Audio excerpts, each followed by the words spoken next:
All righty. I am all set.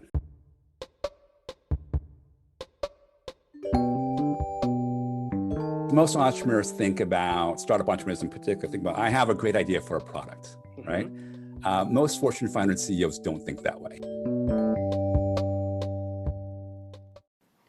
Welcome to the Startup Garage podcast. Our guest for today is Victor Cheng. Victor is a celebrated business coach to Inc. 500 CEOs. He's an author of some of the best-selling business books. He's an avid blogger, writes for Wall Street Journal, HBR, Fortune, Time, and is also the founder of caseinterview.com, which I'm pretty sure most consultants and aspiring consultants would know about. So thank you for joining us today on Startup Garage, Victor. It is indeed an honor to have you over. How have you been? I've been great. Thank you for having me. I feel like a great honor. So, Victor, you've gone from being a consultant at McKinsey to now being a coach to global CEOs and a whole lot of business school graduates, including myself. So, how has this journey been, and what is it that excites Victor Cheng every day? Well, thanks for asking. No, it's been a journey for over a span of a few decades, and I think I've always just enjoyed my work, and it sort of transitioned from Fortune 500 clients from many years ago to now working a lot more with startup CEOs. And what I enjoy most is the solving of business problems. And what I enjoy a lot about what I'm doing now is when I solve business problems for individuals, their lives change for the better. And it's really exciting to see that at an interpersonal level. When we're especially talking during these times, these are really tough times for all the business owners, all startup entrepreneurs, young founders.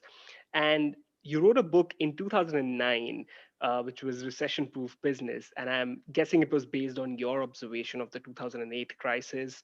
So do you think those principles still hold? Do those learnings still hold true? Yes, they do. And actually, I did write that book in 2009 as a result of the Great Recession. And what I did was I went back. I'll back up for a second. I was trying to find another CEO that had sort of run a business successfully in the prior Great Recession or Great Depression, actually. And I realized I couldn't find anyone because anyone who was old enough was probably in their 90s or had already passed away, because the Great Depression in the 30s was such a long time ago. And so I decided to become a sort of an economic historian and to go research the last 400 or 500 years of economic history, last 300 in particular in the United States, to figure out what were the patterns, like what kinds of companies did really well in a recession or a depression, which kind of companies failed, and tried to find some lessons learned, over the last 150 to 300 years. And what I found, I think very much holds true today. And it is really simple. It's the companies that adapt to the new market conditions are the ones that really survive and thrive. And that was sort of one big insight. The second big insight is that usually in these macroeconomic changes, recessions and whatnot, the economy shrinks a little, but it changes a lot more than it shrinks. So 2008 was the large, up until this year, was the largest economic contraction in most people's lifetimes that are alive today. And the GDP, I think globally, but particularly in the United States, had shrunk about 5%, but a lot of companies had sales drop by 50%. Yeah. Right. And so what was happening then and in prior recessions and in this current macroeconomic environment is the size of the economy shrinks a little, but certain segments and certain parts of certain industries and certain customer segments and product segments change a lot more dramatically. And that is the key insight, because if you can reposition your business to where the economy still is, rather than where it is not, that is the key to not just surviving, but to thriving. That's a really interesting way of looking at it. And Victor, in the recession-proof business, you talk about exploiting the opportunities that recession creates, like you just said. And there cannot be a better time to use the learnings from your book. Uh, Now, when we talk about the COVID crisis, this is not another financial crisis that we have been faced with. it is sort of easy to look at the scale of opportunities for business in industries such as edtech or healthcare, which have further been boosted by the crisis that we have. But what about the companies that are in the industries which are really badly hit? Hospitality, tourism, offline entertainment. Is there something specific that these particular industries, businesses in these industries should do differently to sort of ride the wave? Yeah, so I think the principles are broadly applicable. Your ability to execute on those principles will vary a lot by industry. So I recently participated in the United States government census that was doing an economic assessment of smaller businesses in the United States. And the most interesting chart was what percentage of businesses have improved in their financial prospects this year, which have stayed the same, and what percentage have shrunken and gotten worse. And it was roughly a quarter have grown, a quarter are about the same as they were last year, and half had problems. And in certain sectors, the reality is the demand is not there in the traditional way in certain sectors. And for those sectors to survive, they really have to redefine what business they think they're in, right? If you think you're in the cruise ship business, are you really in the cruise ship business? Or what are your core capabilities that might be repackaged in a different way that would offer value to where demand is today? Airlines, for example, have shifted from shipping passengers to shipping cargo. So there are passenger aircraft that have no passengers in there. They fill the luggage hold full of packages, and then they strap in packages, generally oversized packages that don't ship well in other aircraft, into the passenger seats. And air cargo transport is up in the last year. So it's about being really creative of what do you have to work with, and to really destroy your one's traditional perception of where the industry boundaries are, and being a lot more innovative, a lot more clever, and adjusting your mindset to where is demand now, and can you adapt what you have to work with to where demand is now. So same process, it's just harder, a lot harder in certain industries versus others. Great. Also, Victor, do you think that this, while I totally agree with you that businesses really need to rethink the way they operate, the real value that they deliver. So the example that you used of airlines certainly holds true, that the essential service that they provide is to transport, right? Right. Whether it is cargo or whether it is passengers, its essential service is transportation.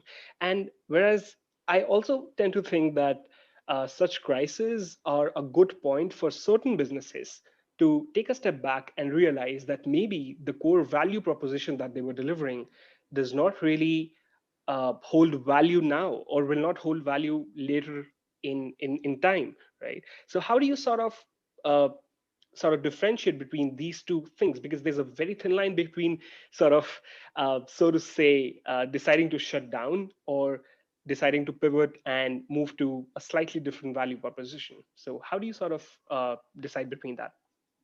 Yeah, I think you really have to let go of what business that you were in that's not working, and just accept it. There's a lot of psychology involved, and that was one thing I realized in my research, and also reflecting on the many CEOs I met in 2009 and 2010. I think I met several thousand CEOs. I gave, I think, 150 speeches to CEOs that those 2 years. And really, it's the mindset. It is like the best way I can describe it was, I thought I was an author. I thought I was a bit of an economic historian, reluctantly. And what I realized in the end of those 2 years was I was actually a lot more of a psychologist, and really specifically specializing in grief counseling, right? It's like, yeah, I know that's where the industry was. Yes, I know your father created that business. Yes, I know it's been in your family 75 years across 5 generations. And you know what? It's dead. I am sorry to tell you, it is dead, right? And they already know this, right? So it's walking people through. There's this great framework for grief called the 5 stages of grief. And boy, wow, that was being used an awful lot in 2009 and 10, an awful lot in 2020, is working through the grief process. So that's the biggest obstacle. And the 5 stages of grief, the very last stage is acceptance. Like, okay, I accept this is the reality. my business is dead, right? The business as I think of it is dead. And that's your starting point. And the process is really straightforward. It is, okay, where is market demand and which of the many pieces of market demand could I fill? And the best example I have, and this entrepreneur is phenomenal, by far the most innovative I've ever seen in my entire career. And he runs the business here in the Seattle area where I live. The most expensive restaurant in Seattle is known as Canalese, which is the last name of the owner. I forget his first name. Okay. And when the pandemic hit, and it became pretty much illegal to eat in a restaurant, and keep in mind, this is a restaurant where it's, $200 to $2,000 per person for dinner, right? Okay. Very, very, very elite, very expensive fine dining. Yeah, yeah. And so within 48 hours, he shut down his restaurant completely. And he reinvented the business and he realized, okay, what are my useful assets in this environment? And his restaurant, it's gorgeous, like overlooks all the water in Seattle. It's a very gorgeous view. It could not be more beautiful. And he decided that the dining room was a liability because it's illegal and people die in it, right? Was the fear. And he realized his number one asset was the parking lot, Wow. right? And the number two was his kitchen, right? Yeah. And so he invented 3 businesses within 24 hours. One was he started selling coffee and breakfast drive-through in the morning. The second was he had like lunch boxes to go drive-through. And then he had a dinner meal delivery service where you sign up and he would just drop off dinner, nice dinners, expensive dinners at your home, and you would never see the employee, right? You never have any contact with them. And he did all that within the first 72 hours of the US lockdown. Wow. And I was just shocked. People in Silicon Valley don't move that fast. And it's like a restaurant, a really old business, like just really radically reinventing.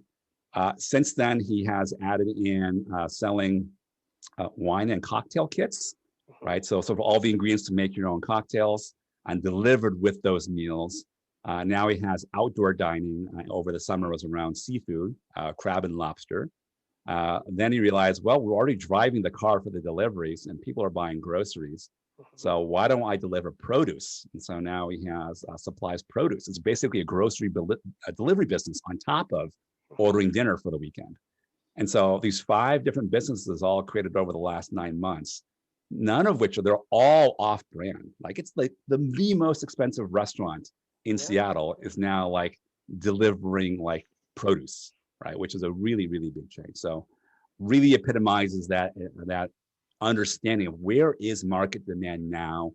What resources and assets do I have? How can I deploy them perhaps in a different way to meet that demand? And he's done a fabulous job. Right. That's really, really cool. And I mean, the way a lot of people are dealing with such business challenges is really amazing. And come to think of it, it has a lot to do with your outlook of the situations and how you Absolutely. perceive them to be, right? And like you just Absolutely. mentioned in the beginning, you essentially are helping a lot of business leaders now go through these personal challenges that they have while running their businesses, right? And I think it has a lot to do with the mental strength that you garner. So Victor, do you think this is a good time to sort of also take a step back, rewind, and understand what are your preferences, not just in business but also in terms of being a leader, being somebody who essentially wants to make a genuine difference in the world? So do you think it's time to sort of reassess that situation? I do, and I'll explain why with some historical data. So in my research in 2008, I came across this really interesting discovery that, in the US, I think our last 150 to 200 years, 80% of the years were growth years in the economy and 20% were recessionary or contraction type years. Okay. But something like almost 75% of Fortune 500 companies were started in the bad years, right? Yeah. So 20% of the worst economic years where 70 to 80% of the Fortune 500 companies were started, which was really surprising because I would have thought that would have been a bad time to start a business, especially a Yeah. different one, to be a leader, particularly lead in a new direction. And so what I concluded was that in times of great transition, a lot of the opportunities that were working no longer work, and a lot of new opportunities emerge, but they're usually not very obvious, right? So there's a lot of change. And so it opens up a lot of room for new companies to serve where that new market demand is that wasn't there 9 months ago, and Yeah. to really grow those businesses. And there's really like not a lot of awareness and visibility. So all the incumbent players aren't really seeing it because it really wasn't very big, a year ago. So I think this is a great play both at the macro level and at the individual career level of like, is this a good time to be a leader? And I Mhm. would say it is if you are tying your leadership to a new area of change in either your employer, your company, or your industry. So there's something new that's emerging, especially because of COVID, that there are no other leaders around because, COVID really didn't exist a year ago, Yeah. and be a leader in that direction. I think that is a really, really interesting and intriguing, exciting opportunity. Right, right, right. No, absolutely. And another thing related to this that I really want to talk to you about um, is the training series that you have, which is for essentially it's for consulting case prep. It's like a bible for whoever is planning to get into consulting. And I mean, during my time at ISB and for long, in fact, Victor Cheng videos have been a rage. And I think more than just getting into consulting firm, they are a way of solving business challenges. And hence, my question is, how do you see that particular training, not just in case prep, but in any consulting setting? How does that really help people develop these mental models of problem solving? Because honestly, I think the way you deal with such situations, like you just mentioned, that even there's a whole psychology around counseling for grief, and you put that into a framework where you say that the last stage is acceptance, which I absolutely love because that's a really objective way of looking at it, right? So, how do you see consulting as a framework to help people think about these things in certain mental models? Yeah, it's a great question. I think I get a lot of people who are interested in the case interview and getting into consulting, and then Yeah. for one reason or another, they don't go into consulting or they left it, right? But Hmm. I find that the thinking process is actually very applicable to life and to other careers too. Absolutely. So yeah, and so I think a few things come to mind. One is this idea of categories of problems, um, categories and instances of problems, rather than seeing a problem as unique. So, for example, when COVID happened, it's not the first pandemic, Hmm. right? It's Yeah. not the first contagious illness, right? It's probably the thousandth, of which we maybe know of 100, and I personally might know of like 10, right? Yeah. 10 Yeah. pandemics. And so it became like, okay, well, how do these pandemic things work? Right. Yeah. And so like I recognize this is not a unique problem, that this is a category of problem of Hmm. which this is an instance of the broader category. So back in February and March, I started reading about like, okay, how do these pandemic things work? Hmm. Discover the field of epidemiology around the mathematics Hmm. of contagious spread, which is really just a geometric progression, which is the same thing as compound interest, Yeah. or growing a startup's revenues, year over year. Like, oh, the math is the same. Like same Yeah. math as a viral video, right? A certain number multiplied by a certain number, taken to an exponent. Like, hey, the math is the same. Yeah. And so it's just a way of thinking and realizing problems come in categories, Hmm. and to have the awareness of if if you're not familiar with how to tackle problems in that category, go find somebody who has and Yeah. learn the principles of tackling problems in that category and then applying it to that specific instance. And so that's a really sort of very general way of approaching problem solving in a very structured way. And that's what strategy consulting firms are very good at, is taking problems that initially seem completely overwhelming. It's so broad, it's so vast, with such large consequences, and providing some structure to the problems and breaking it down into component parts that are easier to understand and to contemplate and to analyze. and to work through those components to come to a conclusion on what to do. Mm-hmm. So there are frameworks for marriages. What makes a good marriage? There's frameworks for managing spread of disease. There's a framework for managing financial turnarounds and startups. There's a framework for managing career plans. There's a framework for virtually every problem that's existed, since humanity began, because we're just human beings. We have the same problems over and over again. The details are just a little bit different each time. Right. No, that's absolutely true, and it's a really good way of objective problem solving, right? I mean, if you look at each and every problem as being unique, you essentially are starting from scratch, and then you're building ground up, and you will waste a lot of time, and essentially you will not be as agile if you're a startup.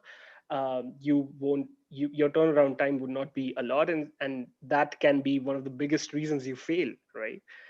And Victor, since you briefly touched upon growing during tough times, and I would like you to talk a bit more about growth strategy, particularly for SaaS companies, since that is something that you have often mentioned.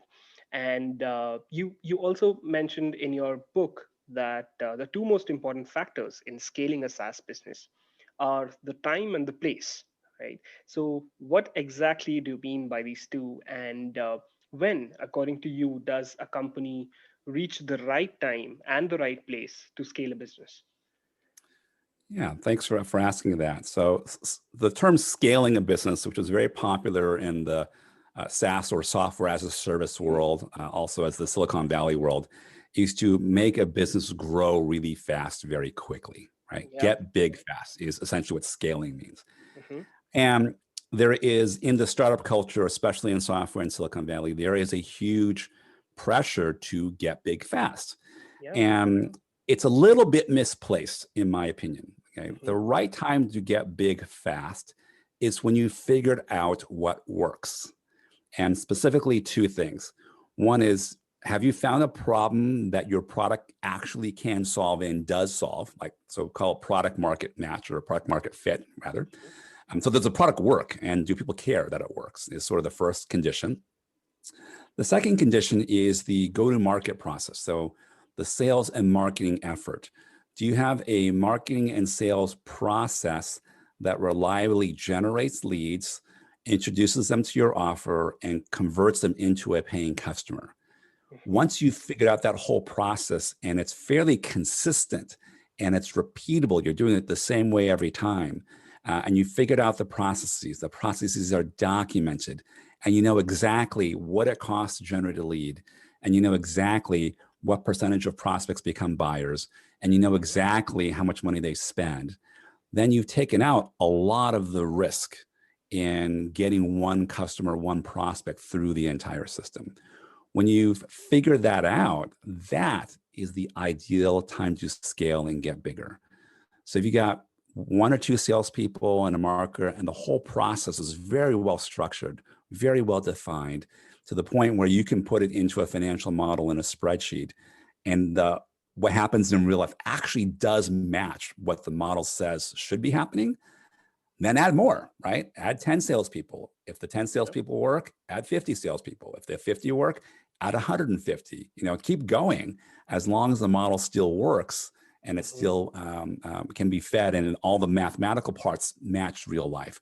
So that's the time to go, what I call go big, go fast, go big very quickly. And it's the same process. I have maybe 6 companies over the years on the Inc. 500 list of the fastest growing companies in the United States. And that's been the same process for all of them, is we figure out what works, and then we make a ridiculously big bet on something that we know works, but it only works so far on a small scale.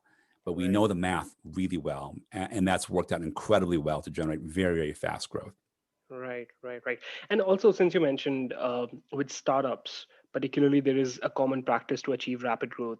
They raise money, they spend loads on user acquisition. There is an inherent bias in the founders and entrepreneurs that even if they do not achieve a good product market fit, they go ahead and raise money because there is a lot of fear out there, and then they spend a lot on user acquisition, and then they hope for people to pay for their service at a later point in time, which in my opinion are unsustainable practices like free offerings, discounts, and all of that. So What in your view is the correct point at which an entrepreneur or a founder should say that yes, I have achieved a good product market fit, and now probably it is the right time for me to uh, go all in and scale the business. So, what according to you is the signal for that stage in a startup's life? So in terms of product market fit is, do you have really happy customers, right? They Mhm. came in, they used your product, they were miserable before, and now they're thrilled beyond all belief. That's a good sort of very qualitative assessment of product market fit. Mhm. And making sure there are enough of these customers that fit that sort of profile. In terms of getting the go-to-market process down, it's really having consistent metrics that you have a cost per lead. Have a conversion rates for every step of your marketing and sales process. Mhm. You have a conversion rate for the sale. You have your retention numbers, especially if you're on a recurring revenue model, and your what I call your individual customer microeconomics, right? Mhm. So you do a P&L on a single customer and you look at it and go, wow, this is a really profitable customer, right? Yeah. And we now just want more. That's the time to scale up. Now, if you don't have a happy customer, right, you don't want to find more unhappy customers. You want to fix the product, right, to make the customer happy. Once you know you can produce happy customers once you get them, then you got to go figure out your sales model. And if you can't generate leads, don't add more money. If you can generate leads, but you can't close them for some reason, the message is not resonating with them, don't add more salespeople, right? So it very is much a experimental process, an iterative process to get all those mechanics, get the message right at every stage, get the right promise, use the right terminology and words that resonate with the customer, and Mhm. get that whole sales and customer acquisition process working. And then you have a product that makes happy customers, then you scale. Right, right, right. And also, Victor, one more question regarding the product market fit since we're on the topic. You've outlined the cornerstones of extreme revenue growth in your book, and you say there are five, including distribution, which you mention is the most valuable asset of all, say, compared to product market fit. So, why do you say so? Yeah, so most entrepreneurs think about, startup entrepreneurs in particular, think about, I have a great idea for a product, Hmm. right? Most Fortune 500 CEOs don't think that way, right? They think about access to customers, right? If you look at Amazon, what does Amazon actually sell that they make themselves? Very little, right? Yeah, yeah. What they do is they have an ability to move. I mean, I don't know what their sales are, but probably hundreds of billions of dollars worth of Yeah. goods, right, to a customer base that is very predisposed from buying from them. All right, so Yeah. I looked at my Amazon purchases since like I think 1998 or Hmm. 99 when they first started, and I bought like 2 books the first year, $30 Wow. spent first year. Yeah. I remember the books too. It was about companies in the San Francisco area, right? A directory. Yeah. I think I was looking for a job that year. Okay. And then I look at it like this year and like, I'm too embarrassed to tell you. Like, it's like everything goes through Amazon, Yeah. especially in a pandemic, right? It's in the thousands and probably, I'm afraid to look, but probably maybe even in the tens of thousands if I include Yeah. business purchases. Yeah. So they have a channel and they can sell pretty much, I mean, they're selling movies, they're Hmm. selling home installation services, they're selling internet capacity, web servers, Hmm. groceries, food. I mean, they're selling like everything you can possibly imagine through a distribution channel. And if you look at startup companies that become very large enterprise companies, think about like a Salesforce or a very large, Dropbox and what like things like that. Hmm. They become what's called a platform play, which is they're sort of the foundation Yeah. of which other people plug in and sort of sell additional services on or included with their core offering. And so you see companies, they have what's called, their revenue per existing customer keeps going up every month, Hmm. right? Yeah. And that's just because they have an existing relationship. Yes, there's technology. Yes, there's product, but that relationship has an awful lot of value. Hmm. So Fortune 500 CEOs really value the fact that they have access to customers and they can move goods and sell goods to customers and services as well. And the products often there's more flexibility there. Right? So that's what I mean is smaller companies don't think about distribution enough. They kind of have this bias that if I have a great product, then the rest is taken care of. And that's just not true, right? If you have a product that works, but nobody's using it because nobody knows about it and they won't buy it, you don't have a business. You have a product idea and that's it. Yeah, and especially now, now when businesses are moving online, distribution becomes all the more important. And I mean, now that I think of it, distribution has been disrupted the past 20 years more than any other facet of the business, right? We've moved from Victor buying two books to buying tens of thousands of dollars worth of goods from Amazon, and all of them get delivered through a different logistics network which did not even exist 2 decades back, right? So yeah, it all comes together and it all sort of makes sense. Also, one very interesting concept that I read in one of your tweets, Victor, was regarding the minimum efficient scale, which is essentially the minimum number of tasks that you say that can be clubbed together. So how do you think that idea of an early stage that idea of an early stage startup operating at the most efficient minimum scale applies uh, in order to drive growth? So the idea of minimum efficient scale is what is the minimum amount volume of work you need to do to sort of be like reasonably efficient at doing it. Okay, so a really simple example for a lot of small companies is the finance function, in particular, like bookkeeping, and there's a certain level of infrastructure you need to, hire an accountant, keep them current on all the standards, train them on the different software changes in terms of accounting systems. And if you have like 3 hours of bookkeeping work a week to do because you're a very small business, like it doesn't make sense to hire a 40-hour-a-week accountant to do that. And which is why a lot of firms that are small will outsource their bookkeeping because they don't achieve minimum efficient scale to have an in-house accounting function. Right. But an accounting firm, they'll have dozens of people, accountants that are or bookkeepers working 40 hours a week, and they have more than surpassed minimum efficient scale. And because they're much more efficient at it, they can, their costs are much lower, and what they charge, even with a profit margin, is still lower than what a startup would cost to do that function in-house. So it's like a good deal to leverage that relationship for all parties involved. So having awareness of what your minimum efficient scale is in every functional area that you do is really useful because it helps you figure out who to work with, either as a supplier to or as a vendor. So, I started my career off at McKinsey, and the sort of global Fortune 500-ish consulting firm. And their message was to Fortune 500 clients of, the reason you should hire us is because like we deal with these problems every day. We have tens of thousands of consultants that deal with this problem every day. This is a once in a decade problem for you.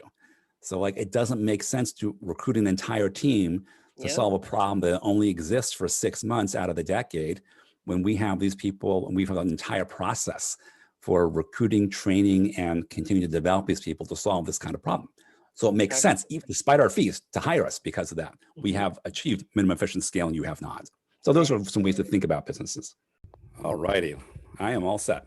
Thank you for joining us today on Startup Garage, Victor. It is indeed an honor to have you over. How have you been? I've been great. Thank you for having me. I feel like a great honor.